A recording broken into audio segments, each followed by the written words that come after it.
Hey there, you awesome people. I hope your day has been nothing short of fantastic. Welcome back to a brand new episode of What If Deku ate the Gomu Gomu no Mi. Izuku used to be quirkless, but that all changed when he sunk his teeth into an unusual fruit, granting him the power to stretch his body like rubber. With this newfound ability, he's on a quest to become the ultimate hero. Don't forget to shower some appreciation onto the incredible author responsible for this fanfiction. The link is conveniently waiting for you in the description box down below. If you're totally vibing with this what if scenario, drop me a comment and let your thoughts be known.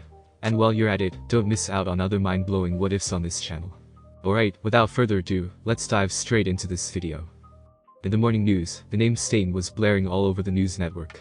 The Nomus were also mentioned, but the front pages were all about Stain, his capture, and what possibly led him to such a role as a villain.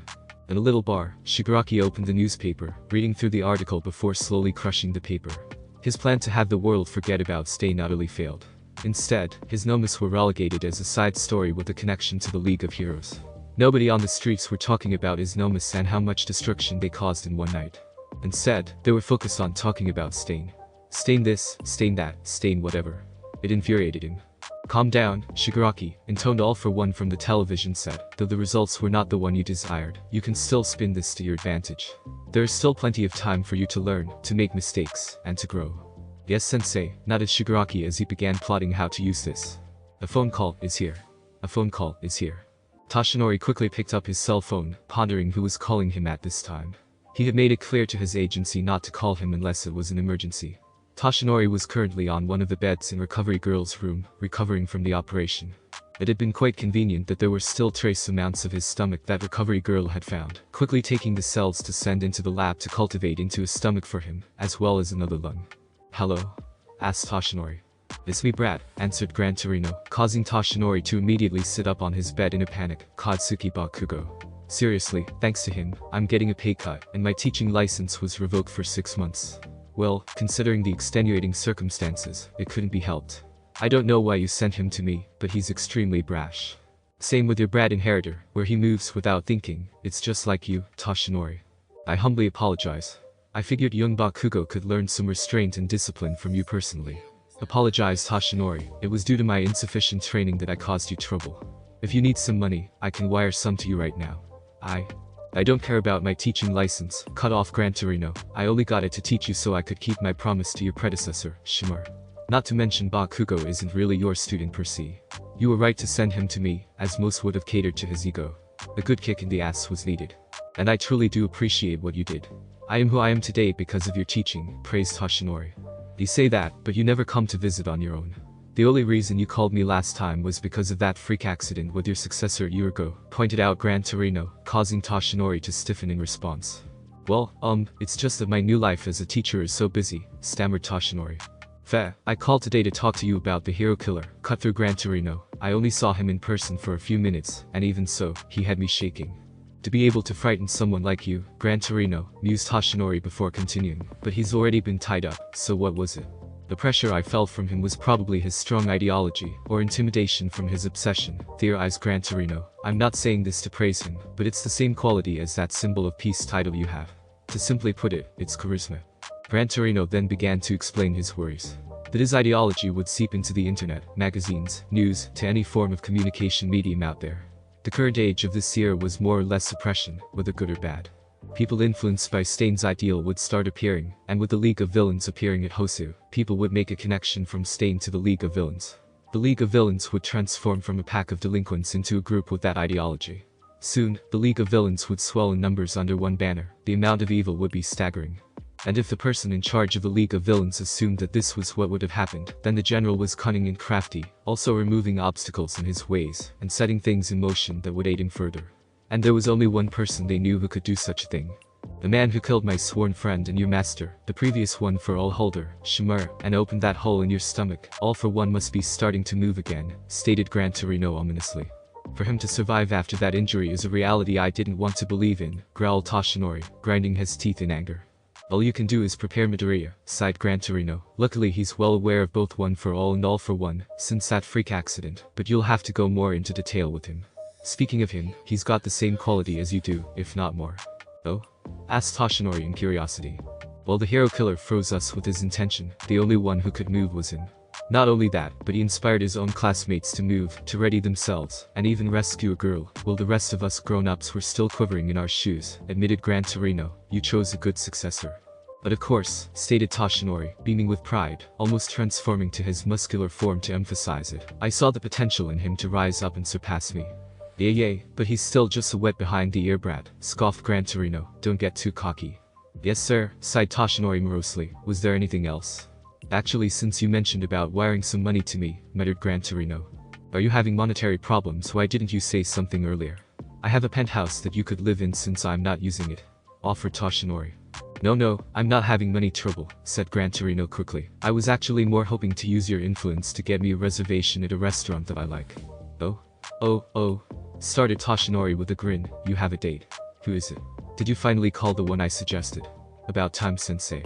None of your business, shouted Gran Torino before coughing. But yes. The classy lady that I met by myself, thank you very much. I doubt the one you wanted to suggest to me matched my preference. Her name is Rikai. Rikai? Blinked Toshinori. Is this Rikai perhaps a blind woman, uses a cane, and who also happens to be Izuku's martial arts master? She is, replied Gran Torino. I know that she knows the brat, but I didn't know she taught him. Sensei, that's the person I've been trying to introduce you to, giggled Toshinori. It looks like I do know your preference. Shut up, roared Gran Torino. Are you going to help me or not?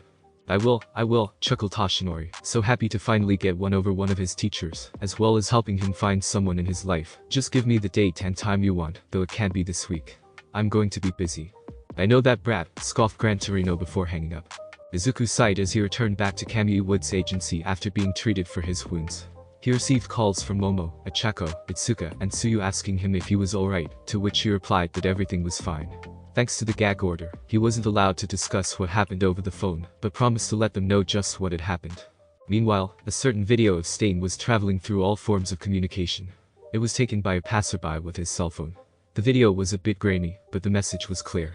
It showed Stain making his statement for the whole world to see. The video ended there as the person recording it had dropped his cell phone in fear and panic, thus cutting the video off from Izuku stepping forward. The first time the video was posted, many quickly downloaded it before the government could take it down. After that, it became an ongoing war of people reposting the video, sharing it with many more people before it could be taken down. One certain underground dealer used it to promote League of Villains, stating that it was rumored to be that Stain was a part of. The fact that Stain had actually declined to join them was never mentioned. Soon, all the students were returning from their internships, all excited to share their own stories. Wow, you even got to fight villains? Asked Mina in amazement. I'm so jealous. I just helped people evacuate and did logistical support, so I didn't do any fighting, though, stated Kyoka as she twirled her earphone jack with her finger. It's still amazing, though, shot back Mina, leaning forward on the table. All I did was train and go on patrols, too, hummed Tsuyu as she pushed her finger to her cheek, something she did as a habit, before adding, there was just this one time when we caught smugglers from a neighboring country. That's crazy. Deep Kyoka and Mina in shock, neither having done anything close as exciting to that. What about you, Achako? How was your week? Asked Tsuyu, turning to Achako, who was emanating a rather scary pink aura around her. It was very enlightening, replied Achako, as if in a trance as she began practicing the punches she learned from Gunhead, while taking deep careful breaths. The girls couldn't help commenting on her state of mind, while Denki and Mina observed Achako. That's a huge change for just 1 week, said Denki nervously. Change? That's not it, Kaminari, lectured Mineta before slowly curling into a fetal position, biting his fingernail. Women are all demons. They're just hiding their true personalities. What the hell did you see at Mount Lady's place? Sweat dropped Denki, grabbing Mineta's wrist to stop him from ruining his nails. I was kind of fawned over and had a good time. But the ones who changed the most, or at least went through the most, were you four, right? Everyone couldn't help but turn to the four that had been huddling around Shoto's desk, discussing Stain. Standing there were Shoto, Izuku, Tenya, and Katsuki. Oh yeah, the hero killer, chimed in Hanta. I'm glad you guys made it out alive. Seriously, added Ijiro. I was so worried, stated Momo, giving Izuku a look. Izuku sighed, knowing that they would be asking what truly happened in private. Ichako snapped out of her trance before quickly pushing her way towards Izuku, giving him a pout. I heard Endeavor saved you guys, right? Asked Sato. That's amazing. As expected from the number 2 hero, exclaimed Toru. Like hell he did. I barked Katsuki, only to quickly have his mouth shut by Izuku and Shoto, with Shoto freezing his mouth, while Izuku wrapped his arm around Katsuki, to prevent him from doing anything else. The class looked at Katsuki with confusion before deciding that he was just about to rant that he didn't need to be saved. Kaisuke roared in muffled anger, wanting to shout out that he was instrumental in defeating Stain, and that the other three were just sidekicks until Izuku whispered in his ears, reminding him of the gag order. Yeah. He saved us, said Shoto, looking down at his desk. The statement felt disgusting in his mouth as soon as he said it. He really didn't credit his father for doing anything. Izuku and Tenya nodded in agreement, not wishing to go any further. I saw on the news that the hero killer was connected to the League of Villains. Imagining someone scary as that coming to USJ freaks me out, commented Mashirao as he scratched the side in his head, sending a small shiver down a few spines. Stain with the League of Villains, thought Izuku, pondering about that statement. If he was, then there was no reason for him to have killed the Momo and save Yui. Perhaps a disagreement within the group or something more. Before Izuku could expand more on that thought, the next statement pushed his attention away from that. He is scary, but did you see the video? Asked Denki. Video? You mean of the hero killer? Clarified Mashirao. Yes, seeing that, you can see how he's really single-minded, and, like, tenacious. Doesn't it make you think he's cool? Nodded Denki. As the others began to discuss the video, Izuku let out a sigh of relief. He had seen the video himself too while staying at the hospital. Whoever was recording it had ended it right after Stain's statement, and from the looks of it, not on purpose. The camera angle, which had been steady on Stain, suddenly fell down before hitting the floor, stopping the video there. It was easy to infer that the person recording it had dropped his or her phone in shock. Because of that, the video didn't reveal Izuku stepping forward, nor Tenya saving Yui to safety. This made it easier to sell the story that Endeavor was the one who fought and arrested Stain. Nonetheless, Izuku snapped his mind back to Tenya, who was busy giving a speech of how the hero killer incident would put him back on the correct path of heroics. While All Might brought one to Gamma Field for a rescue training race, Shota was accompanying Hitachi to another field. I hope you learned a bit studying under Ms. Joke, said Shota, unwrapping his capture weapon. Hitachi blinked as his mind flashed back to his arrival at Ms. Joke's agency. Flashback. Hey there, Hitachi Shinzo, right? You look like Eraserhead's kid with that hairstyle and rings under your eyes. Laughed Ms. Joke as Hitachi entered the room. Stammered Hitachi, unsure how to even begin dealing with Mr. Joke. Lighten up, kid, you look like you need a good laugh, just as Eraserhead does. Cackled Ms. Joke. You don't want to have the same personality as him, do you? Everyone could use a good laugh. Here's one, parallel lines have so much in common. It's a shame they'll never meet. Hitachi couldn't help letting out a small laugh, which Ms. Joke ruthlessly pounced on and activated a quirk. Soon Hitachi was laughing out loudly with no control over it. His eyes widened in shock as he tried to stop laughing, only to fail. Ms. Joke let it last for 10 seconds before releasing Hitachi from her quirk. See, a good laugh never hurts, smiled Ms. Joke, so where's Eraserhead? I thought he'd be coming with you. He's busy, gasped Hitachi, trying to regulate his breathing. Boo, I was hoping he'd come here and finally accept my marriage proposal, pouted Ms. Joke, causing Hitachi to spit take on that. Oh well, still got that date. Now come on, we got work and training for you. Flashback ends. Interesting, commented Hitachi. Ms. Joke had me try out one of her custom laugh masks she uses to see if my quirk still works through it. Turns out it falls under the same category and blocks my quirk from activating when talking to someone. That'll be something to think about adding to your list of equipment, commented Shota. Be sure to head to the support course for that. Ms. Joke already offered to have one built for me, replied Hitachi sheepishly, said something about having you owe her another one. And she also says she expects to be wood on her date. Shota's eyes flashed red as his hair stood on its end. I see, stated Shota as he began to approach Hitachi, who was nervously stepping back now. I'll deal with that later. For now, I have to teach you a lesson. Hitachi dearly wished he could have used his quirk, but against Shota, he stood no chance. He didn't regret going to Ms. Joke's agency though. He learned a few jokes and taunts to let him get under his opponent's skin, as well as a few grappling techniques from Ms. Joke, but none of these were going to have any effect on Shota. Hitachi could only sob in fear as the sparring started. Back at Gamma Field. Everyone was walking back to the changing room, having finished their training for the day. So frustrating that I'm not that fast, bemoaned Chako, unhappy with her time. I don't know how you do it, Deku. Well, it might help you if you invest in learning parkour, suggested Izuku. You usually make yourself like that you can jump far, but you end up making yourself sick. Instead, you could probably lighten yourself a little and keep a constant speed in an urban environment like Gamma Field. Master Rikai had me take several sessions at another gym. That sounds fun, grinned Chako. Indeed, it would be beneficial for you, nodded Momo, who had placed first in her group with the utilization of skates, claw shots, and various other gadgets. The conversation broke off when they arrived at their respective changing rooms. That was some hard training we just did, commented Sato as he took off his mask. Our first class in a while made me sweat, puffed Yuga as he wiped off his sweat with his towel. I need to work on my mobility, sighed Jiro to himself. You must compensate for it by gathering information, advised Fumikage, adjusting his tie. That'll put me a step behind everyone, complained Denki. I'm jealous of guys like you and Sero. Midoriya pretty much blasted his way through with those sick moves though. Yay, seriously, where'd you learn that? Asked Tajiro. Before Izuku could answer, Mineta interrupted him. Hey Midoriya. I discovered something crazy. Come here. Mineta waved Izuku closer to reveal a small hole in the wall that had been covered by a poster, which had conveniently peeled off. Look at this hole, Shawshank. It's probably thanks to the efforts of those who came before us. Next story is UKNOW, the girls' locker room. The discovery of a lifetime had a few boys interested in it before Tenya came barreling in. Stop this, Mineta, reprimanded Tenya. Peeping is definitely a criminal act. My little Mineta is already a criminal act, cried Mineta as he completely tore the poster down, already peeking in the peephole. Yaoyorozu's ample Yaoyorozu boobs, Ashido's slender waist, Tagakure's floating underwear, Uraraka's fine Uraraka body, Asui's unexpected boobie.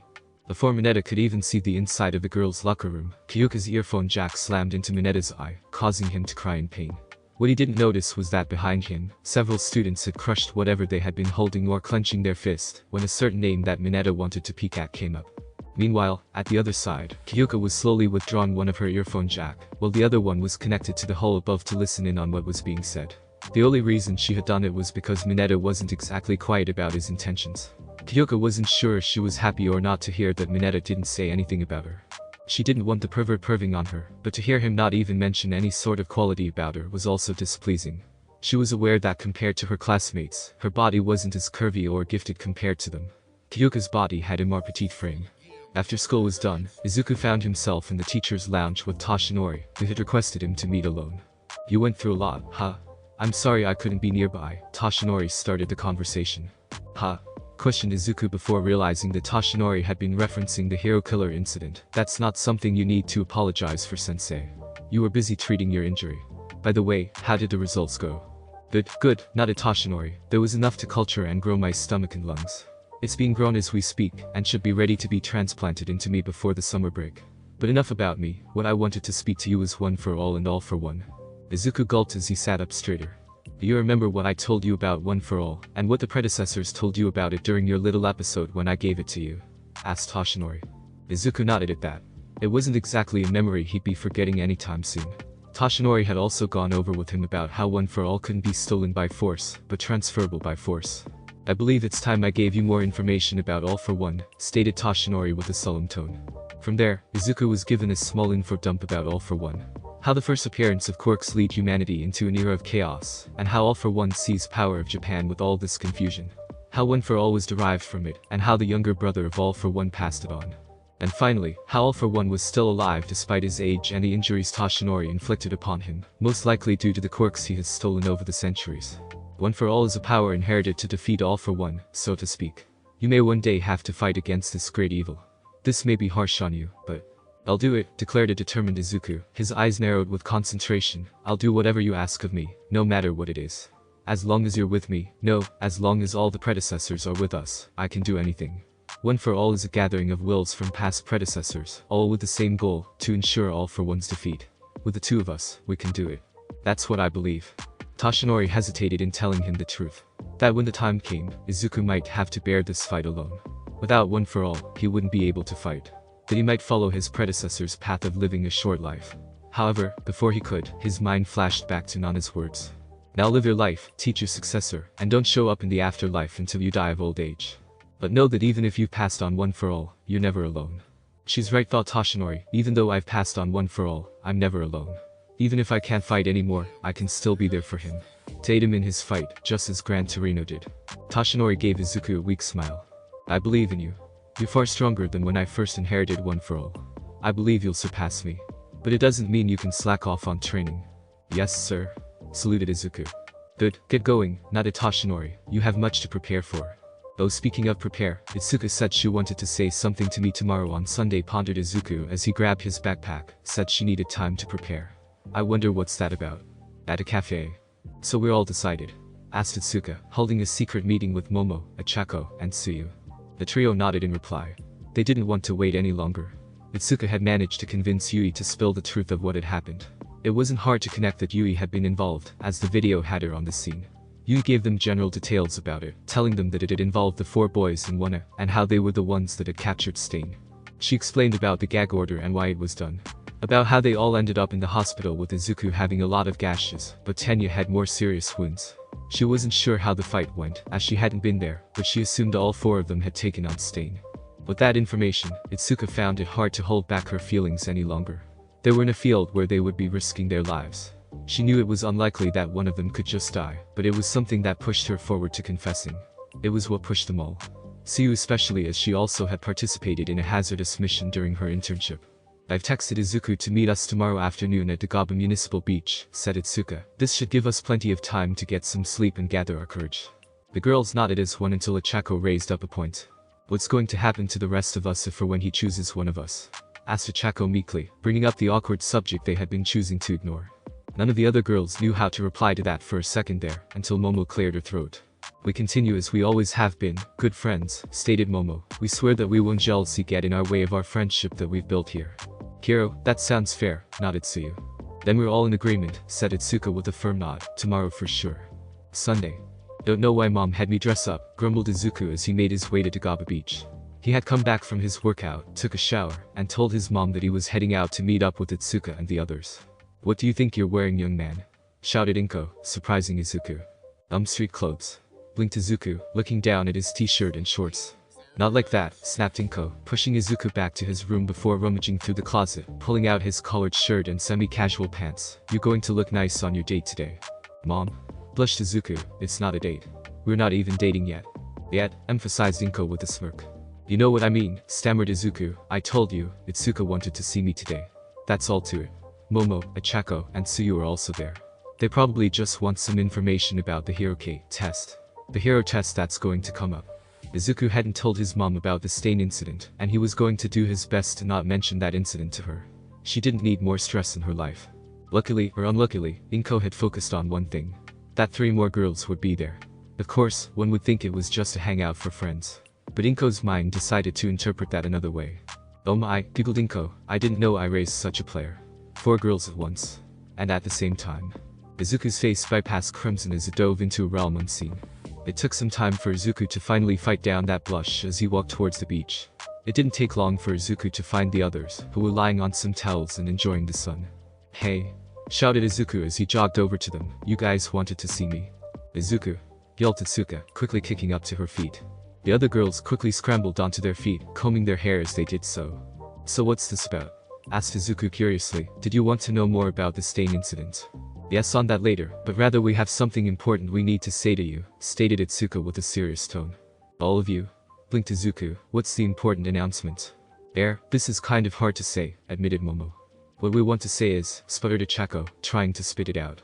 "We all have a crush on you and want to date you," blurted out Tsuyu bluntly. "What she said," blushed Itsuka. "Oh, I see," nodded Izuku in understanding before pausing and blinking. What?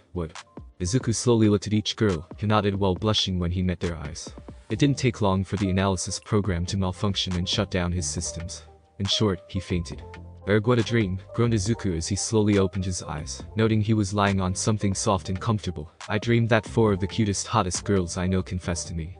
"That wasn't a dream," voiced a voice from above. Izuku's eyes slowly readjusted itself before the face of a blushing, but worried Momo appeared. Izuku realized that he was resting on Momo's lap, who had used her quirk to create a pillow for him to rest on. "Oh good, you're awake now," stated Itsuka as Izuku quickly sat straight up. "Now we kind of do need an answer." "Yay," chirped Ochako, looking at Izuku with an intense look on her face. Izuku looked at them all, trying to analyze the situation. Soon enough, he was about to mutter when Itsuka stopped him from doing so with a poke to the forehead. Itsuka had known Izuku long enough that he had been about to mutter and stopped him before he could make any headwind. "You were about to start again," reminded Itsuka gently.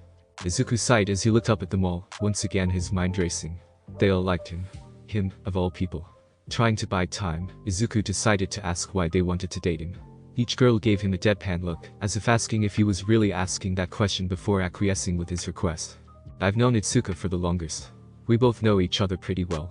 But that's not to say that Momo and Ochako don't know me just as well. Tsuyu, we don't know each other as well, but I can see that she wants to know more about me. That's what dates are, isn't it? To get to know someone better." Analyzed Izuku mentally. "Okay, maybe physical attraction. Nope, they all have their charms, cuteness, and hotness. In terms of body, they're all hot, most likely due to the training they put themselves into." Izuku then tried to look at it in another situation. "Okay, I can imagine dating any of them. What happens if I picture Itsuka dating someone else?" As soon as he mentally constructed such an image with a faceless man with Itsuka, he instantly crushed it, regretting that decision. It hurt him to even think of that. Does that mean I like Itsuka the most? Thought Izuku. I've always thought of her like a big sister who protected me. But now I think of it, I didn't think like that anymore when she moved away. Before he could voice his answer, the image of a heartbroken Momo and Ichako appeared in his mind, causing him to hesitate. Oh no, not this failed Izuku as he subconsciously applied the same test on Momo and Ichako. It was the same result, with him crushing the image before it could form as it was too much to bear. Crap, I've fallen for the other two, thought Izuku before his mind ran off with Tsuyu. This time, his mind constructed a slightly more complete image before he crushed it. It didn't hurt as much as the other three girls did, but the feeling was still there. Izuku could imagine himself exploring it more with Tsuyu. So what do I do, wailed Izuku to himself, unsure how to even begin to respond to the confessions. The girls could see the mounting pressure on Izuku's head and started to frown, thinking that they had put too much on Izuku's shoulders. Fortunately, Tsuyu decided to charge ahead with her own suggestion. Kiro, how about dating all of us? Suggested Tsuyu. What? Shouted Ichako, Momo, and Itsuka in shock. Hey yeah, that could work, nodded Izuku before registering what Tsuyu had said. Wait, what? How could you even suggest that? Blushed Ichako. Because it was easy to see the Izuku has feelings for all three of you, and maybe me, stated Tsuyu with a blush, but still charging forward. Instead of having him decide right now, he could go on a few dates with each of us to see who he likes best. We all get to have our chance to see who he likes the most, or if there's something between us that could prevent us from really becoming a couple. Mind you, I don't mind doing this because I know I'm fighting an uphill battle against you three, Kiro, having known Izuku the least. The three girls flinched at this, knowing Tsuyu had been late in the game. Plus, can you see Izuku hurting any of us by choosing one? Asked Tsuyu. She's right, sighed Itsuka. Even if Izuku chose one of us, even though we made an agreement not to be jealous, I know I'd be heartbroken and cry in private. Momo and Ichako looked down, knowing they'd probably do the same if they weren't chosen. Most likely the two girls would have commiserated with each other with lots of ice cream if Izuku had chosen Itsuka or Tsuyu. Kiro, so instead of having him choose right now, he just ate us all to see which one of us is most suitable for him, nodded Tsuyu. A suitable plan that I can agree with, acknowledged Momo. It's a plan, but there's a problem with that, stated Izuku, finally shaking off the shock. I sort of did a mental test to see what would happen if I let Itsuka go. I crushed the mental image instantly before a body could form next to Itsuka. The same happened with Momo and Ichako. Tsuyu's was a little longer before I did the same. Izuku sighed as he sat back down on the sand, his hand holding his head. I'm scum. A jerk. Selfish brat. I can't even imagine letting any of you girls go. I somehow fell for all of you. I don't want anyone else dating you, or my own heart will hurt. Ichako then surprised him by wrapping his head around her arms before pulling him close to her chest. You're not scum, nor a jerk, or anything bad, whispered Ichako gently while stroking his hair. If you were, then you wouldn't have saved me back at the entrance exam. You wouldn't have risked your points and your chances to save an ungrateful boy if you were a jerk. You wouldn't have risked your life to fight the Nomu at USJ to ensure everyone's safety if you were selfish. You're one of the selfless people I've ever had a pleasure to meet, a great friend, and a man I fell in love with. If it means sharing you, then I am willing as long as the others are. Seeing Ichako finish with her statement, the other three girls nodded in agreement before closing in on Izuku, each of them finding a part of Izuku to hug to convey their feelings. In the end, it may be the best solution for us all, hypothesized Momo. I've seen friendships shattered because said friends liked one person. And I would very much like to keep the friendship we share now. It was true, as the heir to the Yaoyorozu family, she has seen boys who were best friends fight over each other for her attention back in middle school, some leading to disastrous results. It didn't help that her beauty and wealth factored heavily into those. Even couples broke up when the girl became jealous her boyfriend kept staring at Momo. So we're in agreement then? Asked Itsuka. It's not what I expected, but if I have to share Izuku, then I don't mind if it's with you girls. Kiro, all of it worked out fine, smiled Tsuyu. Are you girls sure about this? Questioned Izuku in shock. Why, you don't want to? Asked Itsuka with a smirk. Now, 4 babes are all asking you out, and you don't want to accept. Indeed, it would break our hearts, caught on Momo. You don't want to do that, do you? Asked Ichako. If you're all willing to do this, then so am I, stated Izuku. But, now give us a kiss, demanded Tsuyu. Before Izuku could do anything, the 5 heard a voice. That was so beautiful. Damn, that was manly. The 5 quickly turned towards the source of the voice, all of them paling when they saw Mina and Ijiro standing on the sidewalk. What are you two doing here? Panicked Izuku. And how long have you been standing there? Asked Tsuyu. I came here because I wanted to see this beach as it was close by, chirped Mina. Heard it used to be a dump, but somehow that all changed, and is a local hotspot for people to ask each other out, for dates, and even marriage proposals. I wanted to see the view and also plan a time to come swimming here. I grabbed IG to come with me. Yeah, I heard about this spot, but about a different rumor about how there was a guy who trained here and took out all the trash. It sounded manly. I was planning to come already, so I thought why not when Mina invited me, nodded at Jiro. But enough about that, I'm so much more curious about the 5 of you. Grinned Mina, quickly closing in onto them. How's it going to go? What's it going to be like? And Uraraka, that was, like the hottest confession I've ever seen and heard. Achako's face was blank before it turned into a full-on crimson blush with steam coming out her ears. I'm so telling everyone about this. Grinned Mina eagerly. Wait, you can't do that. Panicked Momo. Having a relationship with a boy was one thing. Having a relationship with a boy who had 3 other girlfriends was another. Why not? Asked Mina. Mina, it could cause a scandal, whispered Jiro to Mina. With that, it could be detrimental in their hero career. But Midnight has those sidekicks, the Midnight boys, pouted Mina. You don't see that affecting her career. They're all crazy about Midnight, and you can't deny the rumors how Midnight personally rewards them one by one or all at once. Those are different things and you know it, sighed Jiro. What are you two doing here then? Asked Atsuka, having enough time to come up with a counterattack thanks to Jiro's distraction. Huh. Like I said, check out the view, shrugged Mina. Oh? And you invited Kirishima knowing that this was a hot spot for dates. Did you want him to ask to be his girlfriend or was it that you wanted to ask him to be your boyfriend? Asked Atsuka. Jiro stiffened up in shock, activating his quirk at the same time with this sentence, while Mina flinched while blushing crimson. No, like I said I wanted to see this place, stammered Mina. Oh? And you couldn't have done it by yourself? Smirked Atsuka, or maybe invite Higakure instead. But instead, you chose Kirishima. I wonder what'll happen if I tell that to her. Mina couldn't stop a full-body blush from coming out.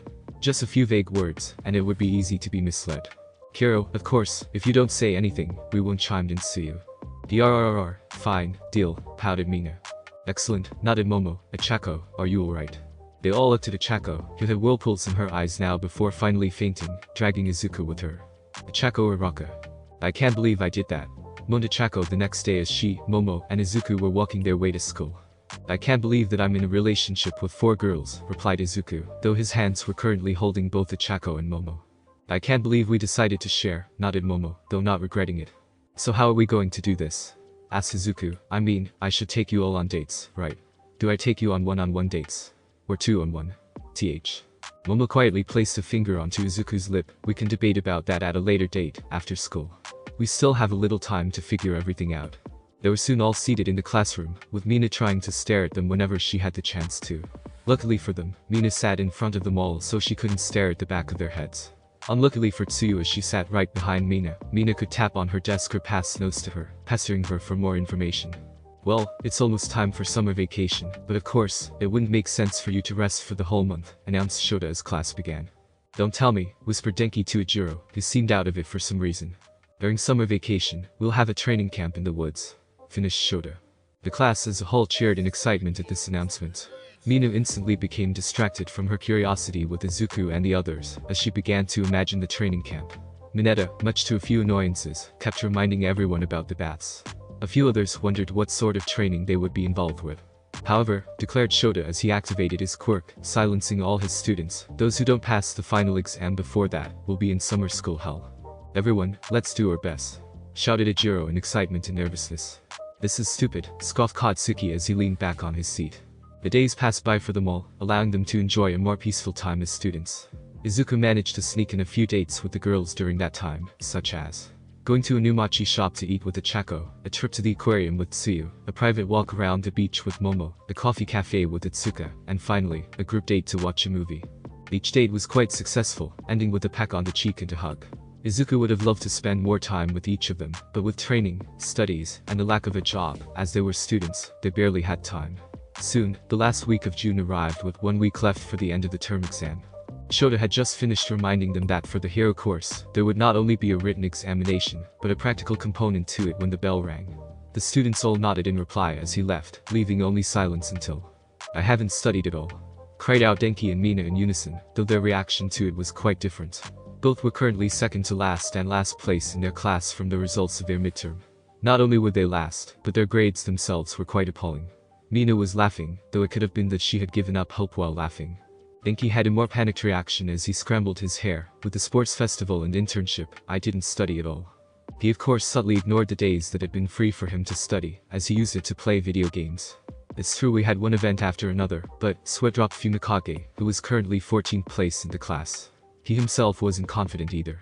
Sato was conversing with Koji and worry about the exam, both of which were placed in the lower middle of the class, with Koji at 12th and Sato at 13th. It will be tough since there's a practical exam, too, said Minata, though with a smug look on his face. He had gotten 9th in the class, meaning he was already doing better than half the class despite his looks. And here I thought you were one of us, cried Mina. Traitor, Histenki, where's the demand for this type of crap? The world, I guess, replied Mineta with a condescending tone. While Izuku, 3rd, and Tenya, 2nd, tried to cheer the two up, Shoto's 5th harsh words about being able to pass if one had just paid attention to class caused them to sink down in depression. If you two need help, I may be able to be of assistance with the class lectures, offered Momo, having gotten 1st place in the midterms.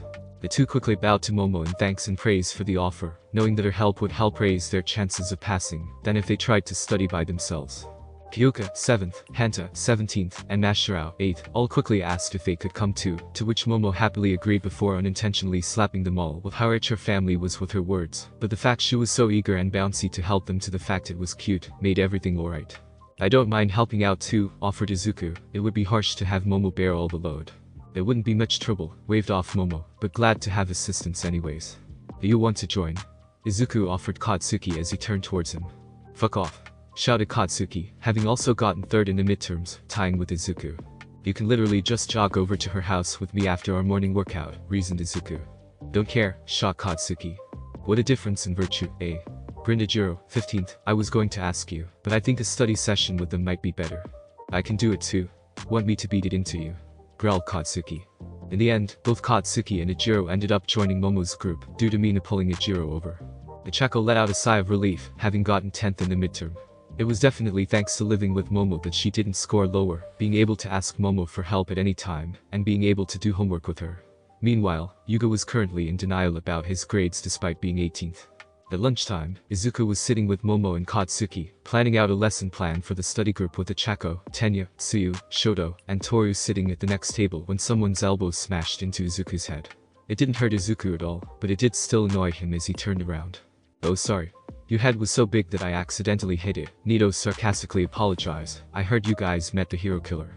Just like the sports festival, you guys in Class A have to have all the attention, huh? You even roped in poor Kadai into it, traumatizing her. But all that attention isn't because people have high hopes for you, but rather because you keep attracting trouble, right? Perhaps you should quit the hero course if you're going to involve innocent bystanders into your rabble. Other innocents might die from your actions. Wouldn't that be sad, wouldn't it, wouldn't I? Nito was interrupted from his rant with a well-placed chop to the back of his neck from Itsuka. Geez, I look away for a second, and you're already here taunting Class A again, sighed Itsuka. Seriously, get over it. He beat you in the sports festival even with you borrowing Endeavor's power. Just because your stock plummeted because of him doesn't mean you can take it out on Izuku. With a careless toss, Ituska threw Nito right onto a seat with his tray landing perfectly in front of him. Though his wine glass full of grape juice didn't land neatly, splashing its contents over his ribeye and shirt. So, you guys preparing for the exams? Asked Itsuka, noticing the notes displayed all around the table. Yay, we're preparing a study group, answered Izuku, looking at Momo for a second. Did you want to join us? Asked Momo, catching Izuku's glance while also excited to have more people over. You can bring your friends too. If you don't mind, I'd like to, nodded Itsuka. I got 3rd in my class midterms, and some of my friends asked if I could tutor them. I'll ask if Komori, Setsuna, and Ryako want to join. Yui said she had something else planned. I think most of the guys are getting tutored by Hananuki, Shota, and Shishida. Pony and Ibara are studying together as Ibara is better at explaining and translating things for her. That works out fine, smiled Izuku. Long as fucking copy shit there doesn't come, barked Katsuki, pointing at Nito. Any idea what the practical is about? Asked Izuku, ignoring Katsuki at the moment. I asked an upperclassman. They mentioned that it'll be combat against robots like the entrance exam, though much tougher, of course, along with more restrictions, replied Itsuka. If it's like that, it shouldn't be too much of a problem, hummed Izuku. However, have they kept the exams the same as the previous years? Whether it's people or robots, it doesn't matter if you beat him up, barked Katsuki. True, shrugged Itsuka to both boys, but it's a start. At the same moment, Tenyu felt someone tapping his shoulder. Quickly and mechanically looking up, he saw Yui standing there. Ah, Kadai. How can I help you? Is your shoulder alright? It's fine, thanks, nodded Yui. Listen, I'm having a little trouble with science. Think you can tutor me one-on-one? Ah, flinched Tenyu. He had been planning on visiting his brother for most of the week, opting to study at the hospital, while spending time with his brother in recovery. It had only been recently that Tensei was finally able to respond to visitors. However, such an honest plea from a fellow student was something he couldn't ignore. Not to mention his mind was flashing back to that kiss on the cheek that Yui had given him. "Please?" asked Yui once more, her usually stoic face slightly breaking into a pleading one. Tenya averted his eyes, looking everywhere before noticing Izuku's table all staring at him, with Izuku giving him a nod and motioning his hand to accept. "I will be unavailable today and tomorrow, but after that, I would be glad to help you," Tenya finally answered. "Much appreciated," smiled Yui before leaning over to Tenya's ear, "and please, just call me by my given name, Yui." With that, Yui left a dazed Tenya, who slowly turned back to his curry, only to notice Achako, Tsuyu, and Toru smirking at him, all of them forming a heart shape with their hands, though Toru's was difficult to tell if she was doing so, being invisible and all, but it was probably safe to assume she was. Across the table from them, Mina looked like she was trying to contain herself with all this juicy romance gossip. "After school. How are you doing, brother?" asked Tenya as he looked up from his book. "Doing better," answered Tensei, stretching his arms. "I'm no longer hooked up to a respirator. Speaking of which, I heard you encountered Stain. What were you thinking?" Tensei had already been given the full unedited truth from Kamui Woods. It almost caused Tensei to almost go into a heart attack when he heard his little brother had gone hunting for Stain. "I wasn't," sighed Tenya, "all I was thinking of was revenge. The worst part was that it took the villain himself to point out my wrongdoings, along with my friends getting injured because of it." "At least you and your friends are alright," sighed Tensei as he leaned back on his bed before motioning Tenya to come closer. Curious, Tenya obeyed, scooting his chair closer until he was in arm's reach of his brother, when... "Arg.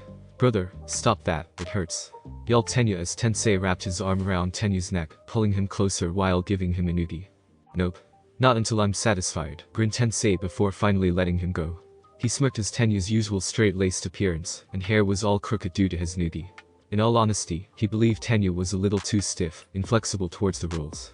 If he continued such a path, Tensei was worried he would miss out on plenty of opportunities. Luckily, it seemed as though he was starting to relax a bit more now. "Was that all?" huffed Tenya as he tried to straighten his appearance once more. "Who ever told you that I'd want you to go hunting for revenge?"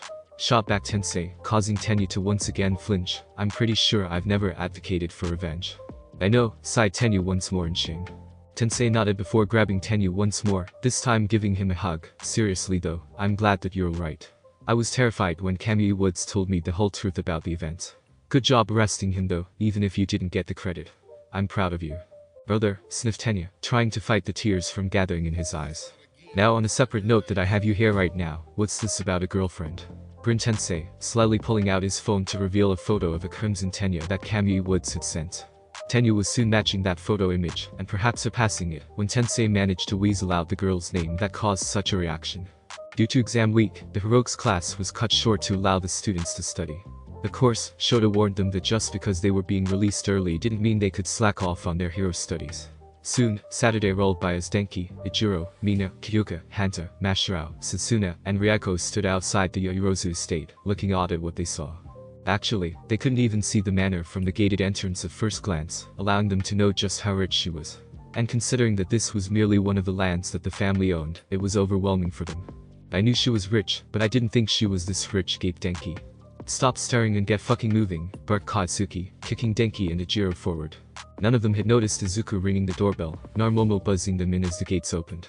Izuku and Itsuka quickly led them to the manor. Sadly, Tsuyu had been unable to come as she had to stay home to take care of her siblings, though Izuku promised to send notes to her later. Soon, they were sitting in the dining hall, all with their notebooks out. The ones that had never been here before were nervous, while Izuku, Kendo, and Katsuki were setting up a whiteboard and some notes. Katsuki had never been there before either, but he didn't give a shit about how rich Momo was. He would get rich enough with his goal being the #1 hero. The door opened up, and in came Ichako and Momo, both rolling a trolley of snacks and tea for them all. "What is it?" smiled Momo, her infectious bounciness causing the lot to calm down. "Ah, Ichako, when did you get here?" asked Mina, realizing her presence. "Did you come after or before us?" "Actually, I live here with Momo," blushed Ichako, scratching the back of her head. "I was planning on living by myself at an apartment that my family helped build, but Momo invited me to live with her, as she's pretty much living by herself too, just with maids to help clean the place. My parents live kinda far from UA, so it's easier to commute from here. Indeed, it does get lonely with just me here," nodded Momo. "My family home is about 2 hours away from UA using the Shinkansen, bullet train, the fastest train in Japan." So instead, my family bought this plot so it would be simpler and faster to get to Yue. Mina looked at Ichako, then at Momo, then at Izuku, her body shaking as she wanted to say something. Luckily, Ijiro managed to pull her down before she said anything. The subjects were divided among Izuku, Momo, Katsuki, and Itsuka based on their strengths. Izuku took care of heroic studies and applications, including modern hero art history. Katsuki took math and physics. Itsuka took English. And finally, Momo took Japanese, biology, and chemistry, though capable of helping in the other subjects, as they weren't exactly a weak point for her. Each one of them had their own unique style of teaching, though all of them still managed to drive the information into each of them. Katsuki's style was harsher as he kept whacking them all with a rolled-up paper book when they made a mistake, pointing out which formula they should have used. He would have preferred using his quirk to drive the point in, but was expressly forbidden from doing so. Don't forget, we also have to keep our body ready to fight, reminded Izuku as they took a small break. If we're fighting robots, it'll be a cinch, exclaimed Denki, who was holding an ice pack on his head. Not only did his brain overheat from all the learning, but there was a bruise from where Katsuki whacked him several times. Yay, I can melt them easily, chirped Mina, who was also sporting an ice pack to the head. What if it's not robots? Sighed Izuku, causing the two to freeze. They might change it. They wouldn't be that cruel, would they? Cried Denki. I can't adjust my quirk that easily. Nor can I, moaned Mina. It was easy to go full out on robots, not caring about control. The villains they fought in USJ were cannon fodder, meaning Mina barely needed to use her quirk to attack, merely using her punches or kicks. Not to mention she had mainly played defense, melting her opponent's attacks. You can always ask Bakugo for advice, pointed Izuku. He's learned how to control his explosion despite his temper. Mina and Denki stared at Katsuki in disbelief. Him, the hot-headed one of the class with a huge temper, knew self-control. It seemed impossible. The hell are you looking at? Barked Katsuki. I can control my explosions to make sure my opponents are almost dead. That's not helping your case, sighed Izuku. Soon, the days passed and it was time for the exam. Thanks for listening. I do hope you enjoyed. If you want the next part of this video, like, subscribe and comment down below, and turn on the bell notification. And also check out other videos that I have created and enjoy. See you in the next video. Peace.